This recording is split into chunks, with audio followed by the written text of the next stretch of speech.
Hola, bienvenidos una vez más a Práctica Test. Soy Mauricio y continuamos con la lectura de nuestro audiolibro del nuevo conductor, versión motocicletas. Vamos con la siguiente sesión. Estábamos en la página 41, fue lo último que vimos, ciertas técnicas de conducción, cómo circular, ¿cierto? Con acompañantes, cómo circular en grupo, perdón, lo último, cómo circular en grupos de motocicletas. Continuamos, cómo circular, página 42, ya estamos, y dice así. Continuamos en lo de circular en grupo, ¿ah? En grupo de motociclistas, o motoqueros, como le llamamos en Chile. Dice, una vez que el grupo esté en movimiento en ciudad, el líder tendrá presente a todos los que vienen detrás de él, teniendo en cuenta semáforos y retenciones para que el grupo no quede dividido. Ya va a tener que ir anticipando, ¿cierto? Las paradas y eso, tratar de que el grupo siempre vaya unido. En carretera, debe haber dado las instrucciones precisas al grupo de cómo colocarse para circular. Claro. Además, está prohibido circular en paralelo, pues resta espacio para que cualquier miembro del grupo ante una maniobra de emergencia pueda realizar la esquiva. ¿Ya? Eso de ir varios del grupo en paralelo, ¿cierto? Eso está prohibido. Ten mucho cuidado con eso. El líder también debe comunicar a todos los integrantes del grupo la distancia entre motocicletas, la distancia de seguridad de cual ya hemos hablado un poco, ¿ok? Y la forma de circular en forma más segura, ¿cierto? Es circular en forma alterna, uno por la derecha y otro por detrás, pero la izquierda, ¿ok? Esa es la forma más segura de circular. Y así sucesivamente, alternadamente, ¿ya? Uno por la derecha, otro por detrás, pero por la izquierda. De esta forma se dispone de más espacio para realizar maniobras, claro, en caso que deban evadir algo. Entonces, no ir uno al lado de otro, ¿ok? No ir en paralelo, como ya habíamos dicho. En caso de peligro, dice, de tropezar con otra moto que fuera en paralelo, es lo que estamos hablando. Otra solución es ir en hilera o fila india, uno detrás de otro. El líder debe tomar la decisión de circular de la forma más segura, adaptándose al tipo de carretera con la que va a circular. ¿Ok? Desempeñar, dice, el papel de líder del grupo no es una tarea fácil. No se debe escoger a cualquiera. Sobre todo, hay que valorar la experiencia y la disposición a ser metódico y responsable. El líder debe estudiar bien el recorrido a realizar, o sea, hacer una planificación de la ruta. Debe saber dónde y a cuántos kilómetros se encontrarán las estaciones de servicio para recargar combustible, teniendo en cuenta la autonomía de las motocicletas que componen el grupo. Atención, dice, tenemos un cuadrito y resaltante que dice, no hay nada más desagradable ni forma más triste de interrumpir una jornada divertida que irse al suelo por el impacto de un compañero que circula en el grupo sorprendido por la maniobra de otro compañero o compañera. ¿Ya? O sea, irse al suelo por haber sido sorprendido por quizás la maniobra de otro compañero. O sea, es bastante desagradable terminar en esa porque obviamente aparte del accidente o la gravedad que pueda ocurrir, también va a surgir el disgusto entre grupos. Obviamente que sí. Ya pasamos a la página 43, vamos al adelantamiento. Seguimos siempre con la circulación en grupo de motocicletas. Dice, el líder debe programar los adelantamientos para que en la medida de lo posible todos puedan hacerlo, sin que queden otros autos o camiones intercalados en el grupo. Ya, tener cuidado entonces con esta maniobra. El adelantamiento ya es una maniobra de cuidado, ya hablamos bastante de esto. En grupo va a ser más peligroso todavía. El líder debe evaluar si cuánto espacio se dispone, si todo el grupo va a alcanzar a hacer el adelantamiento o no. De hecho, hay que tratar de evitar esta maniobra cuando no sea necesario. Sigo leyendo. Cuando se llega a un vehículo que circula más lento, algo normal en tramos de carretera, que puede ser de montaña, dice, se debe adelantar ordenadamente respetando siempre la posición de los compañeros en el grupo y tratando de mantener las distancias para evitar sorpresas desagradables. O sea, así como sale el adelantamiento, así continúa la fila adelantando todo, respetando el espacio del compañero, sin querer adelantar al compañero. Cada uno va respetando su posición dentro del grupo o dentro de la fila. ¿De acuerdo? Y manteniendo la distancia entre cada compañero también, para darle tiempo de reacción y de maniobrabilidad a nuestro compañero de motocicleta. ¿De acuerdo? La importancia de la mirada, dice ahora. Al circular en grupo, debe estar pendiente constantemente los compañeros que van delante y los que van detrás. Por ello, deben mirar por los espejos muy frecuentemente y respetar las distancias para evitar alcances y maniobras peligrosas. ¿Ya? La distancia, se hace mucho hincapié en esto, respetar la distancia entre compañeros.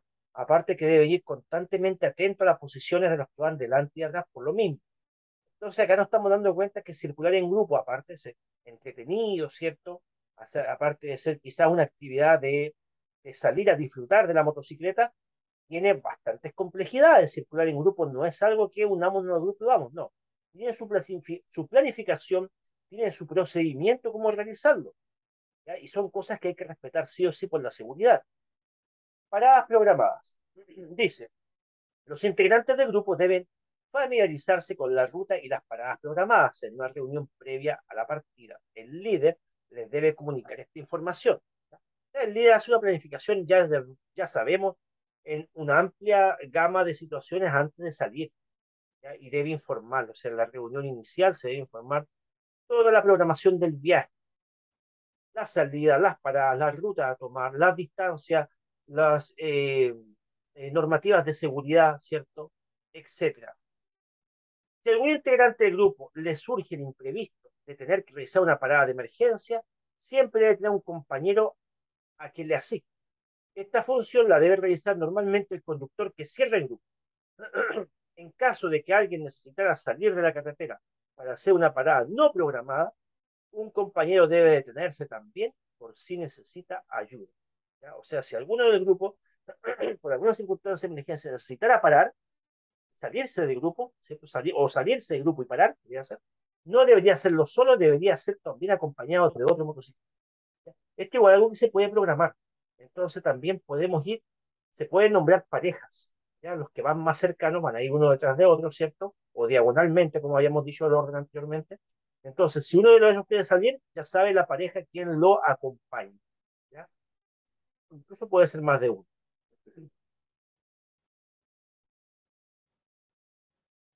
Dice, es peligroso que un grupo grande se detenga a un lado de la carretera. Si alguien necesita detenerse, el resto del grupo deberá continuar hasta la siguiente parada programada. Por supuesto que sí. Si no hay un espacio lateral delimitado, ¿cierto? Quizás zona de estacionamiento, algo por el estilo, es muy peligroso que un grupo grande quede ocupando el costado de la carretera o la verma, por así decirlo, ¿ya? Por la circulación de los demás vehículos. Tener mucho cuidado en eso. Colocación. El líder dice debe colocar a los conductores con menos experiencia detrás de él. Al siguiente. Así como los que conduzcan motocicletas de menor cilindrada. Eso van a ir detrás del líder. Todos aquellos, todos ellos dicen deben colocarse en los grupos de cabeza para que los conductores con más experiencia puedan vigilarlos, que van a ir más atrás. Si un integrante del grupo se retrasa, todo el grupo debe reducir la velocidad para no perder. Pasamos a la página 44, seguimos en conducción en grupo. El líder debe siempre señalar que va a girar o que quiere cambiar de pista. Si tuviera que hacerlo inesperadamente en un cruce o intersección, sin tiempo para que todo el grupo gire con seguridad, debe seguir hasta que encuentre una intersección en la que todo el grupo pueda hacer. O sea que, si esto pasa en toda la conducción, si por alguna razón, ¿cierto? El líder necesita, ¿cierto?, girar en algún lugar y no alcanzó, no le dio tiempo suficiente para que todo el grupo pueda advertir la situación, la maniobra y seguirlo, va a tener que pasar de largo y continuo hasta el próximo lugar donde pueda hacerlo. Lo ideal es que siempre todo el grupo pueda entender a tiempo la maniobra que va a realizar el líder para poder seguir. No puede hacer el líder, obviamente, maniobras sorpresivas. Las señales manuales que se realicen por el líder deben ser acordadas previamente y después repetidas por los demás. Perfecto. Una señal manual, por ejemplo, de parar, reunión, salir a un costado de la pista, etcétera, de la vía, qué sé yo, debe ser una señal que debe estar acordada previamente en la planificación y se va a repetir. Si el grupo es muy largo, ¿cierto? Los de atrás la van repitiendo para que hasta el último conductor, ¿cierto?, las logre visualizar. Estas deben ser sencillas, dice, fácil de aprender y debe existir el menor número posible de ellas. Las señales las pueden hacer tanto el conductor como los pasajeros siempre que sean las establecidas por el grupo. Como ya dije, 3 señales de pronto no se quiere más para diferentes situaciones, 4 a lo mucho. ¿Ya? Situaciones de parada, abandono la pista o emergencia, algo por el estilo. ¿Ya? Condiciones climáticas adversas. Veamos qué es lo que nos dice acá. Pasamos, ¿cierto?, a eh, el punto de las condiciones, ¿cierto?, para conducir. técnicas de conducción, las condiciones que vamos enfrentando ya del clima, ¿cierto?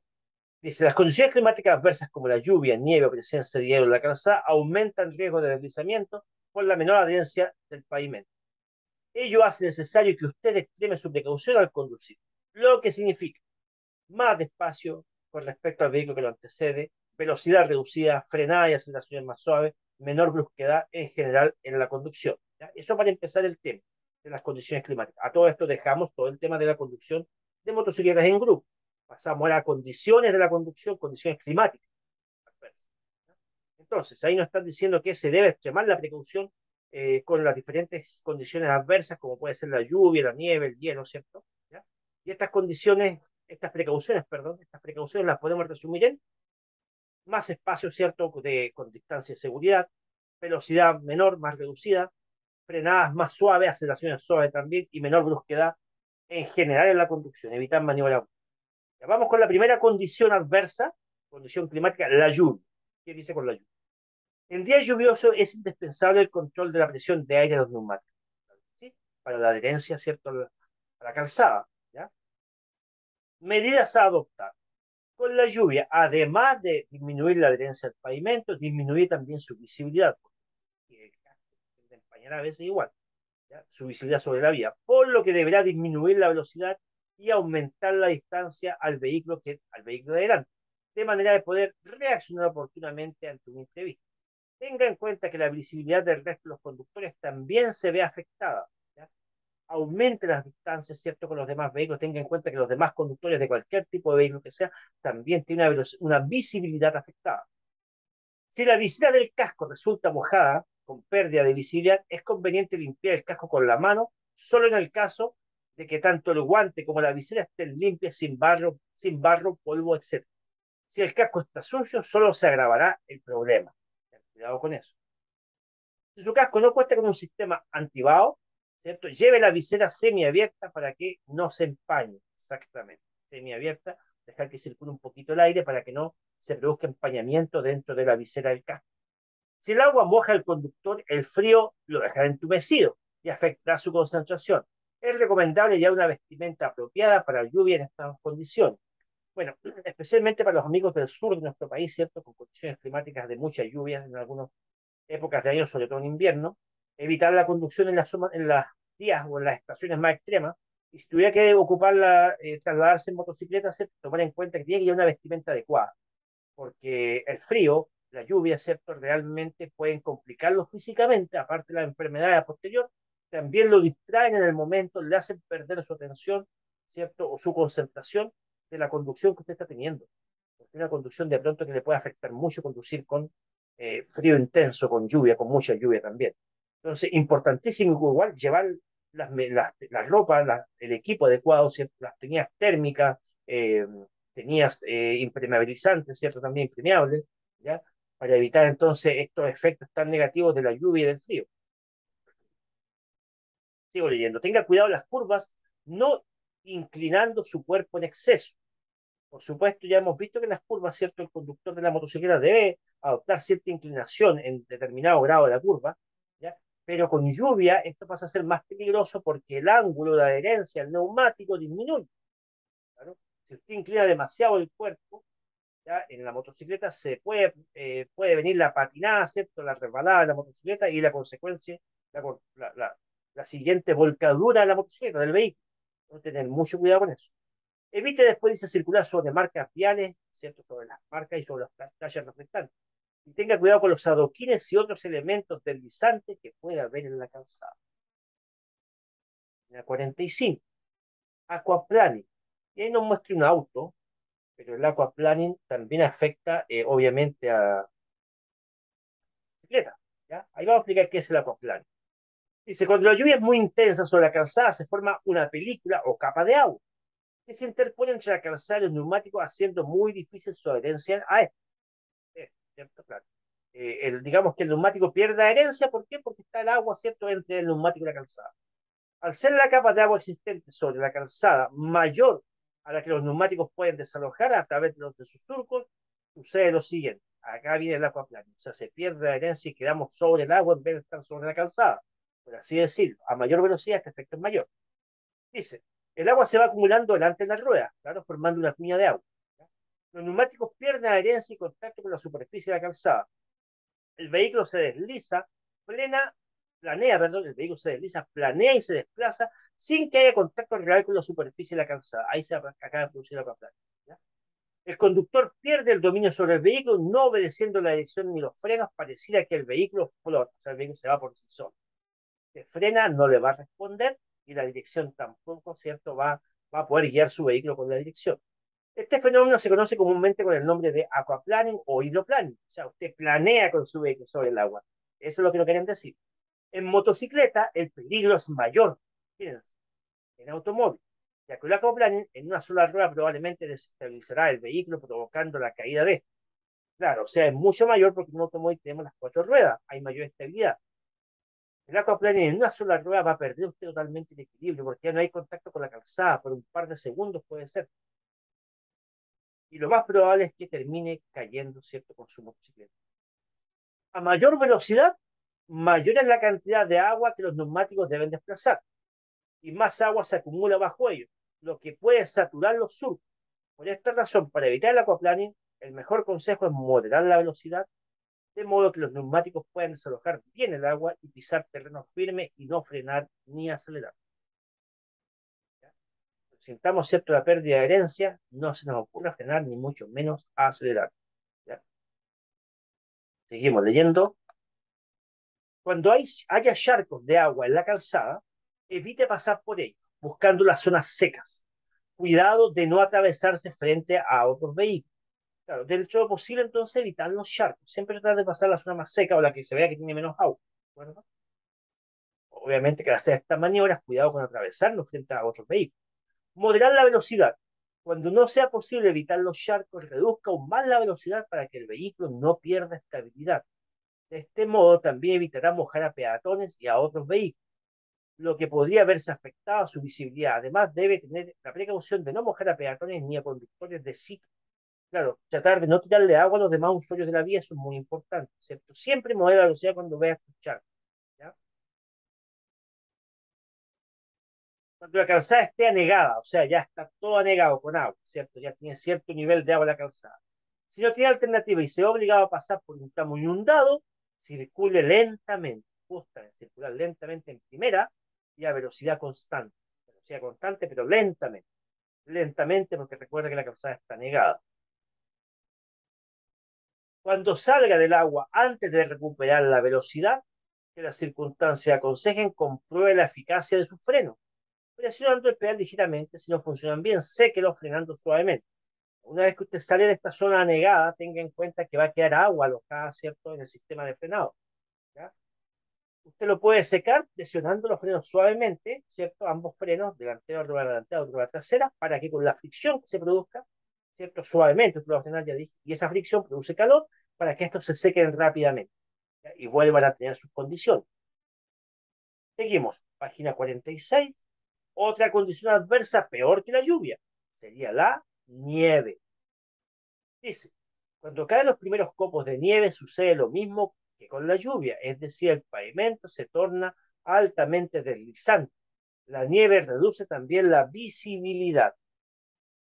Un consejo a propósito del tema de la visibilidad con los visores en los cascos. ¿Ya? Usted sabe que va a llover o si ya está lloviendo y va a conducir, previo a la conducción, trate de pasar jaboncillo por afuera de la visera, ¿cierto? Esto ayuda a que escurra el agua con más facilidad y tenga menos tendencia a empañarse. Esto es muy importante. Algún tipo de jabón, agua, ¿cierto? Y ahí nos vamos a conducir bajo la lluvia. ¿Ya? Eso con respecto a la visera, un consejo adicional. Medidas a adoptar sobre la nieve. ¿Ya? Siempre que sea posible, evite circular sobre la nieve. O sea, si no tiene partes ahí, no circule con nieve. Conduzca con suavidad, sin movimientos bruscos ni cambios de marchas repentinos. ¿Sí? Evitar la velocidad. Como regla principal hay que mantener mucha precaución, estar preparado para apoyar un pie sobre el pavimento. Claro, aquí vamos a ir lentamente, pero ir preparado en caso de que hubiera que apoyar un pie sobre el pavimento, en caso de algún deslizamiento, o que la motocicleta usted pierda el equilibrio. ¿Ya? Para corregir derrape de rueda y mantener una velocidad muy baja en la marcha más alta posible. Eso igual es importante. Tratar de acondicionar una marcha alta, pero ojo acá, no se equivoque, una marcha alta, pero no ir a alta velocidad. contrario. La marcha más alta que puedan poner, pero a la velocidad más baja que soporte esa marcha. De esa manera hay menos fricción contra el suelo, ¿cierto? Y al haber menos fricción contra el suelo con nieve o con escarcha, hay menos posibilidades del deslizamiento. Es que se recomienda circular con la marcha más alta posible en el cambio más bajo que soporte esa marcha. Perdón, en la velocidad más baja, a la velocidad más baja que soporte esa marcha. ¿Ya?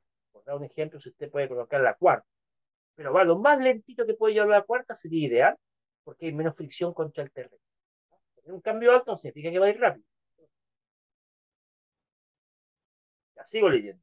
Cuando está nevando, cuando ha nevado, perdón, sobre nieve existente, es muy probable que existan placas de hielo bajo la nieve, suelta, recién caída. En esta situación, si las ruedas de su motocicleta quedan en contacto con placas de hielo, la caída es muy probable. El hielo es algo que se debe prever y las medidas deben tomarse antes de que aparezca. Hay zonas propensas al hielo como lugares sombríos y húmedos. Y los badenes, los puentes y lugares próximos a corrientes de agua, etcétera. Son lugares que generalmente mantienen el hielo y no se derrite durante el día, a veces, en tiempo de invierno por lo menos, porque no están expuestos al sol. ¿Ya? En caso de hielo, dice, sus preocupaciones deben ser las mismas que para la nieve, pero acentuadas, o sea, lo mismo. Tratar de no hacer maniobras bruscas, conducir muy suavemente en el cambio más alto posible a la velocidad más baja que soporte ese cambio. Ir preparado, ¿cierto?, para bajar un pie en caso necesario. Como vamos a velocidad baja, esto no debería complicarle en caso de algún deslizamiento y preparado, ¿cierto?, tener que apoyar un pie en el suelo. Bien. Pasamos a otra condición adversa, a la condición de motocicleta, que sería el viento. Cuando el viento sopla de frente o por detrás, por lo general no implica riesgo, claro que sí. Una resistencia al avance, si es el viento de frente, usted tiene resistencia al avance y por ende mayor consumo de combustible. O una ayuda a la velocidad, si el viento nos da de cola, ¿cierto? Y menor consumo de combustible según sea el caso. Entonces, viento frontal o viento de cola no es complejo para la conducción, o tan complejo, por lo menos. Por otro lado, dice la presencia de viento lateral. Este es el peligroso para la conducción, ¿cierto? La presencia de viento lateral. Se debe estar muy atento sujetando la manilla, dice, con firmeza, pero sin rigidez. ¿Ya? El manillar, perdón. El manillar, ¿cierto? El manubrio. ¿Ya? Con firmeza, pero sin quedar engarrotado, quiere decir, sin rigidez. Eso es muy importante igual.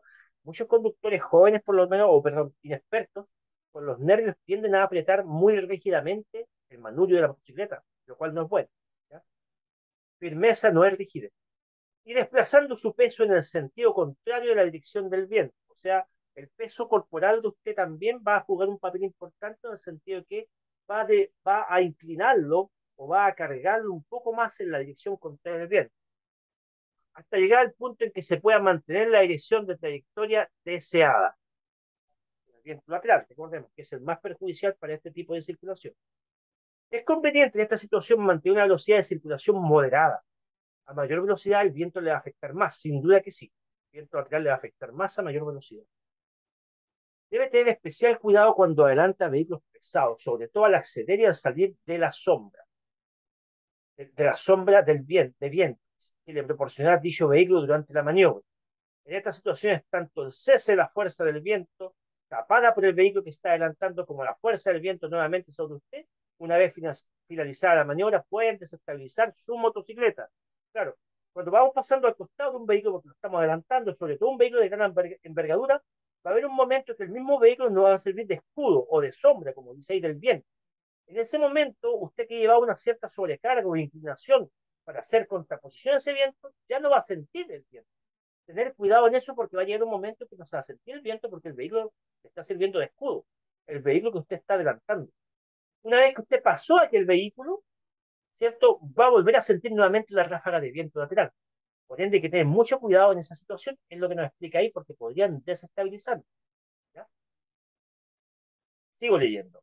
Dice, si se enfrentan ráfagas bruscas con direcciones variables, o sea, viento por todos lados, se pondrán a prueba sus reflejos para contrarrestar las fuerzas sobre su motocicleta. Usted debe saber contrarrestar si me viene haciendo el viento de un lado, contrarrestar un poco más para ese lado, después cambió para el otro lado, hay que ir variando y cambiando, ¿cierto? Este tipo de contrapeso que le vamos dando a nuestra motocicleta, que en la mayoría de los casos va a ser leve, pero igual eso va a ayudar a que usted mantenga un buen equilibrio con la motocicleta, una buena estabilidad. Sigo leyendo.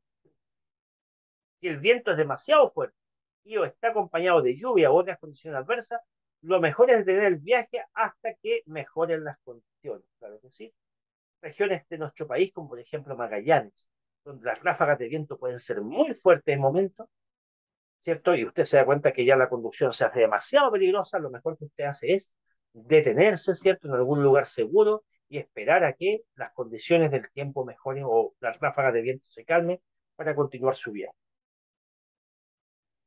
La niebla, ahora. Pasamos a otra condición climática adversa, que sería la niebla. Dice, en caso de niebla, además de verse afectada la visibilidad, al conducir es frecuente que haga frío y que el pavimento se encuentre mojado. Las ruedas pierden adherencia con el pavimento y su visera se empañará con facilidad, dificultando aún más la visión. Bueno, con la niebla usted ya tiene un problema que es visibilidad, ¿cierto? Porque se acorta el campo de visión hacia adelante, ya que tenemos esta nube, prácticamente es una nube que tenemos en la vía. ¿Ya? Esa es una. Sumado a eso, tenemos que la calzada está húmeda porque la niebla es humedad, ¿no? Entonces, hay calzada deslizante. Sumado a eso, tenemos el empañamiento posiblemente de nuestra visera, o sea, más problemas visuales todavía. Tener en cuenta entonces todas estas dificultades. Seguimos leyendo, pasamos a la página 47 y dice, medidas a adoptar a estas situaciones que hemos dicho. Primero, deje una abertura pequeña en la visera para evitar que se empañe, eso ya lo habíamos dicho justamente con la lluvia, igual lo mismo. ¿Ya? Segundo, y se observe las líneas de demarcación del pavimento, ya que será una buena referencia, porque usted va a perder cierta capacidad visual. Está todo cierto nublado, la niebla, cierto, es una nube, ya dijimos. Entonces, trate de buscar las líneas de demarcación del pavimento, tachas reflectantes y eso. La línea de borde de calzada puede ser, llevarla como punto de guía. El eje de la calzada también, pero lo ideal sería que siempre usted vaya más cargado a su derecha. ¿Okay? Dice, use la luz antiniebla si la tiene. Si su motocicleta tiene un faro antiniebla o un neblinero, genial. ¿Ya? De lo contrario, las luces bajas, cuyo uso es obligatorio y se reflejan menos en la niebla, permitiendo mejor visión nocturna. Claro, la luz alta nunca es recomendable en la niebla porque se refleja contra la niebla y la corta la visual. Es la luz baja o el neblinero lo que usted va a ocupar en este circunstancia. Dice, solo adelante otro vehículo si es absolutamente necesario y asegurándose de que pueda hacerse un margen de seguridad suficiente. Ya, esto es muy peligroso, o sea, el adelantamiento acá ya prácticamente está totalmente descartado. Debería ser muy necesario para adelantar otro vehículo que quizá ya está parando o tuvo algún problema. Pero esto es peligroso por la escasa visibilidad que usted tiene. Tenga mucho cuidado, lo mejor sería tratar de evitar el adelantamiento. Seguimos. Cuando la niebla se junta con polvo o humo, los efectos negativos se multiplican. Debiendo extremar aún más las precauciones, en lo posible evite conducir motocicletas en estas condiciones. Claro. Cuando hay, por ejemplo, humo por alguna quema, que sé yo, incendio, ¿ya? O quemas forestales que a veces ocurre, y al mismo tiempo hay niebla, las nubes se hacen mucho más espesas y la visión es mucho más compleja. Sigo leyendo. En caso de nubes de polvo o humo, también hay que tomar precauciones por falta de visibilidad y los efectos que pueden producir sobre los ojos y la respiración.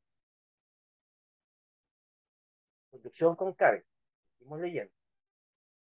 Dice así. Conducción con carga. Dice, y acá vemos una motocicleta bastante sobrecargada en la fotografía. Uf, mucho casi.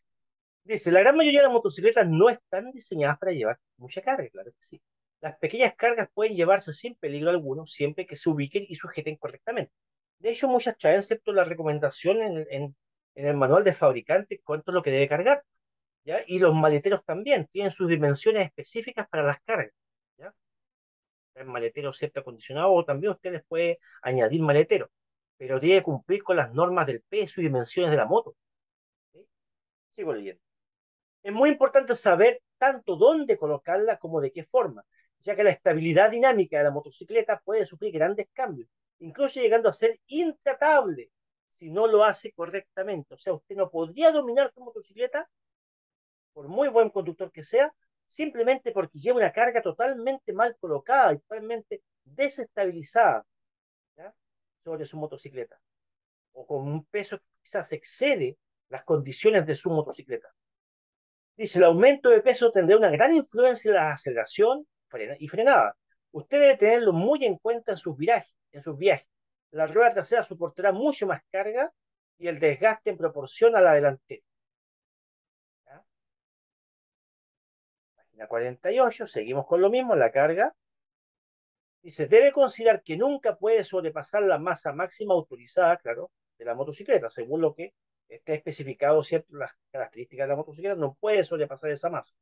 Este dato lo podrá encontrar en la documentación del vehículo especificado por el fabricante. Ya lo había comentado eso.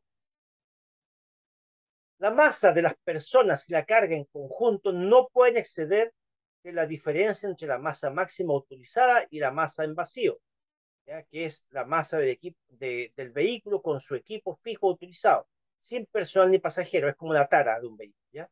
Ni carga, y con su dotación completa de agua, combustible y lubricante, ¿cierto? Eso se conoce como la masa del vehículo con su equipo autorizado, ¿ya? Esa es la masa del vehículo, ¿okay? Es como la tara de un vehículo, de otro tipo de vehículo. Entonces, finalmente dice de la motocicleta. Ok, ejemplo. Acá tenemos un ejemplo para entender más. Masa máxima autorizada. Dice, 400 kilos. Es la masa máxima que está autorizada. Masa en vacío, 220 kilos. ¿Ya? ¿Qué cosa es la masa en vacío entonces? ¿Cuánto pesa la motocicleta solamente, pero sin ninguna carga, sin ningún ocupante, pero sí con su fluido, ya con su combustible, ¿cierto? Y todo lo demás. ¿Ya? Sin pasajeros, sin carga, sin personal, solamente con el equipo de la motocicleta que debe llevar, más el combustible y el lubricante. ¿Ya? Eso es la masa en vacío. ¿Ya?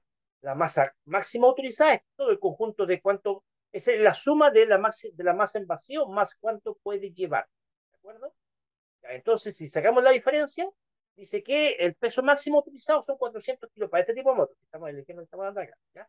La masa en vacío, o sea, la carga, cuánto va a pesar la pura moto, sola con su fluido y todo lo demás, son 220 kilos. ¿Cuánto nos queda para llevar en esa moto? Nos quedan 180 kilos. Eso es lo que podemos cargar en esa motocicleta. Que usted debe saber. ¿Ya? Supongamos que usted pesa 80 kilos.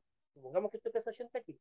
Le quedan un margen aproximado de 100 kilos más. No es bueno que ande justo al margen, puede ser menos. Supongamos 90 kilos más para cargar. O sea, otra persona como usted puede ser, ¿cierto? O carga, ¿cierto? Que no supere esa cifra. ¿Ya? Eso entonces para tener una idea de cómo sacar los pesos, ¿cierto? Que el vehículo puede llevar. ¿Okay? ¿Cuántos son los límites que hay que respetar? Entonces, la masa máxima autorizada y la masa en vacío va a estar especificada en las características que indica el fabricante y también la documentación del vehículo. Comportamiento de la motocicleta durante la marcha.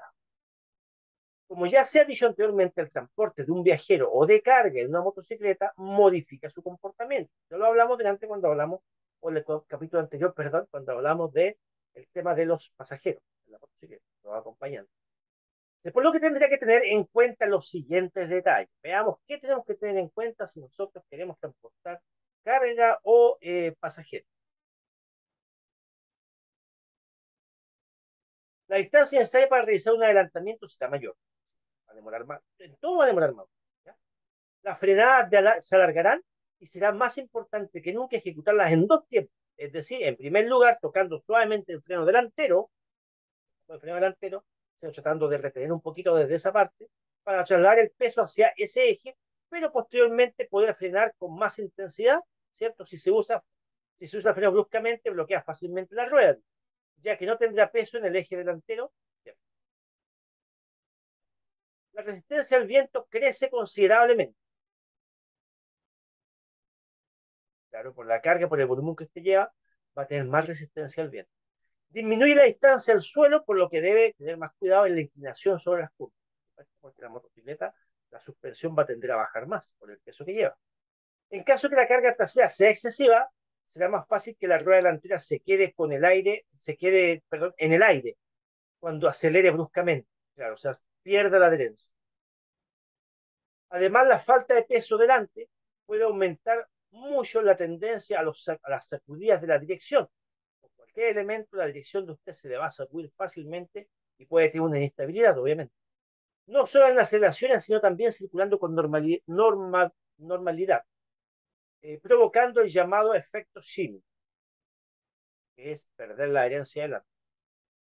Los neumáticos sufrirán esfuerzos mucho mayores, por lo que es recomendable aumentar la presión de los mismos para conseguir un desgaste más regular. Aumentar un poquito el aire, no exageradamente, solo un poco. Atención, dice, el llamado efecto Shimmy es una oscilación del tren delantero, claro que sí, que provoca la pérdida de control de la motocicleta y bajada en su capacidad de frenada. Ya, el efecto Shimmy, entonces, ya ahí se explica, es una vibración, es porque, bueno, el neumático delante pierde adherencia y ante cualquier obstáculo que haya, o no pierde toda adherencia, pero pierde parte de su capacidad de adherencia. Si cualquier obstáculo pierde cualquier cosa, va a tender a la vibración o oscilación, ¿ya? Lo que va a significar una pérdida de control porque usted lleva la dirección en la rueda delantera, no olvide de eso. Y también va a disminuir la capacidad de frenado de la rueda delantera. Pasamos a la página 49, consejos del transporte de carga en motocicletas. Dice, mantenga la carga en la posición más baja posible. Exacto. Eso es para evitar un punto de gravedad muy alto, lo que va a significar una mayor inestabilidad. Mientras más bajo la carga, mejor.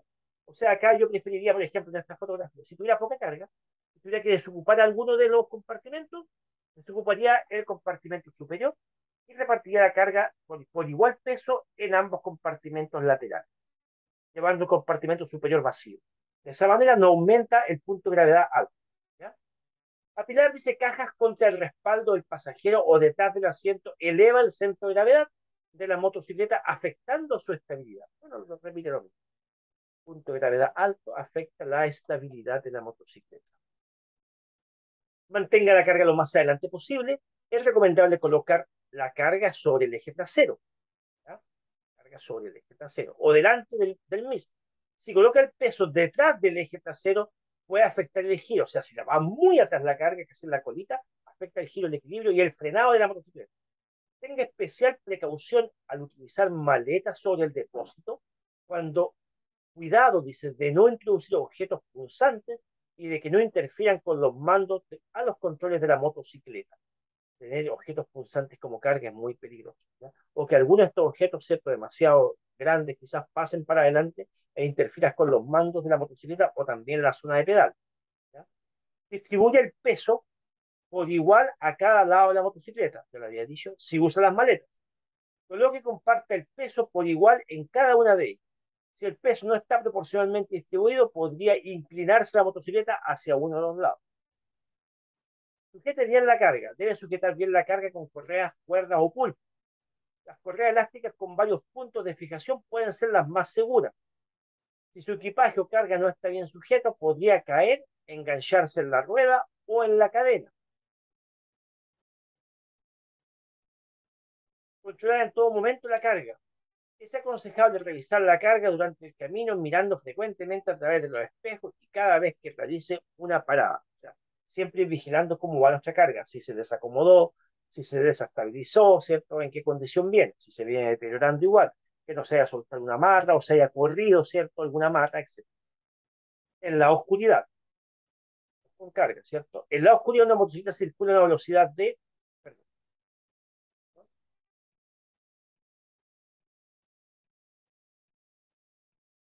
no. Pasamos a otro tema ahora. Dejamos el tema de la carga, ¿cierto? ¿Ya? Y entramos a otra condición adversa que es la oscuridad, la falta de visibilidad. ¿Ya? Que nos dice, en la oscuridad una motocicleta circula a una velocidad cercana a 90 kilómetros por hora. Su conductor va con la mirada fija hacia el frente, de pronto, como si fuera desde la nada, aparece un peatón. Debido a la fuerza de la colisión, este es lanzado fuera de la calzada. El conductor pierde el control y cae al suelo, arrastrándose varios metros y perdiendo el conocimiento. Cuando por fin se despierta en el hospital, viene lo peor. El peatón ha perdido la vida. Wow. Se acaba de relatar una situación. Se acaba de relatar una situación muy trágica acá. ¿Ya? Que puede ocurrir, ¿cierto?, en cualquier situación. Pero con mayor razón nos da la oscuridad como una de las condiciones adversas que podrían propiciar aún más esta tragedia que acabamos de leer. ¿Ya? Esto se llama tomar conciencia. Lo que acabamos de leer es netamente tomar conciencia. Sigamos leyendo. Página 50 dice: desgraciadamente esta historia no es ficción, lo que acabamos de leer. Podría ocurrir a usted. Conducir en la oscuridad requiere de conocimiento y práctica para prevenir cualquier desgracia.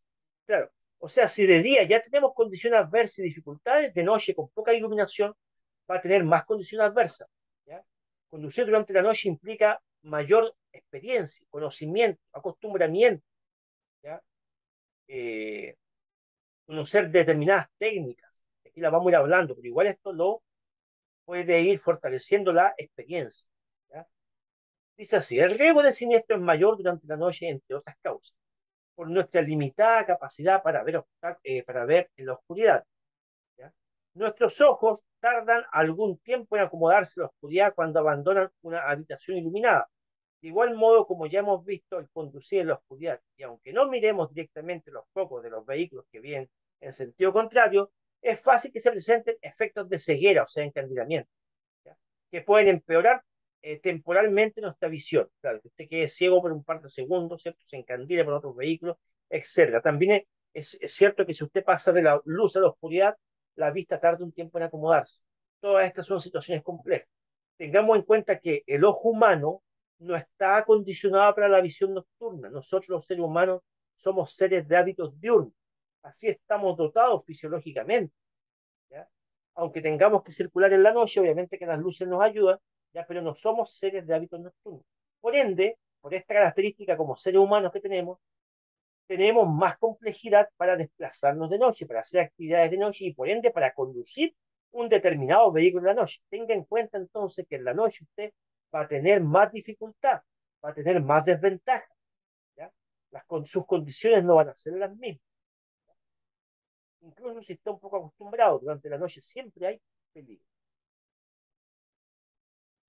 Nuestra capacidad para calcular distancia depende de que veamos colores y contornos claros, claro que sí.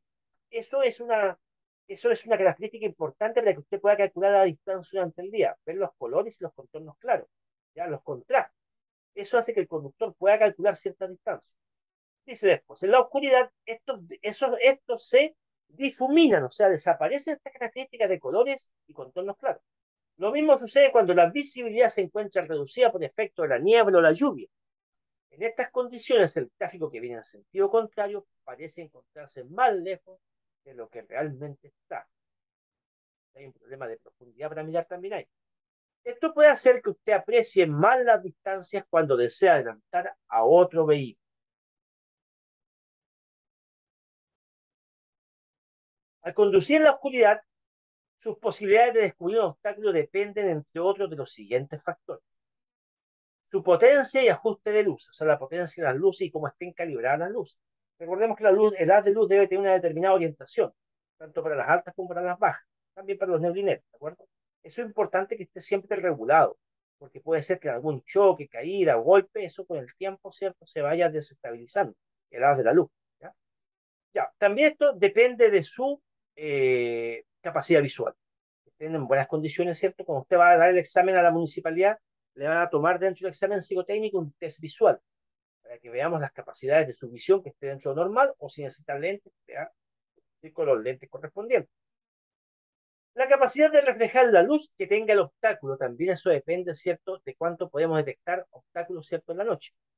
La lluvia, niebla o nieve. Claro que sí, las condiciones adversas que se nos presenten. Y la potencia de las luces del vehículo que viene en sentido contrario, que tanto me puede encandilar o afectar, también importante esto. Tenemos un cuadrito interesante que nos dice cuánto es el alcance más o menos. Y dice que con luces bajas, si un peatón va con luces oscuras, lo podemos detectar aproximadamente unos 25 metros, con ropa oscura, o sea, con luces bajas. Si va con ropas claras este peatón, a unos 60 metros lo podemos detectar. Y si va con algún elemento reflectante, que son muy útiles en la noche, a unos 120 metros. Con las luces altas podemos detectar este mismo peatón con ropa oscura a 150 metros, con ropas claras a 300 metros y con ropa reflectante a 450 metros, que es una muy buena distancia. Y ahí nos muestra, ¿cierto?, un dibujito con esa gráfica que acabamos de explicar, ¿cierto? De la distancia con luces altas y luces bajas. Obviamente que las luces altas permiten una gran visibilidad en la noche. No se olvide que tiene que bajarlas cuando enfrenta a otro vehículo o cuando va detrás de otro vehículo, ¿ya? Entonces, eso es lo importante en la visibilidad. Vamos a seguir con el tema de visibilidad y luces, pero en el próximo capítulo, en la próxima sesión. Entonces, quedamos por ahora en la página número 20 de nuestro manual del nuevo conductor, versión motocicletas. Ha sido Mauricio para Práctica Test. Muchas gracias por su atención. Nos vemos en la próxima sesión.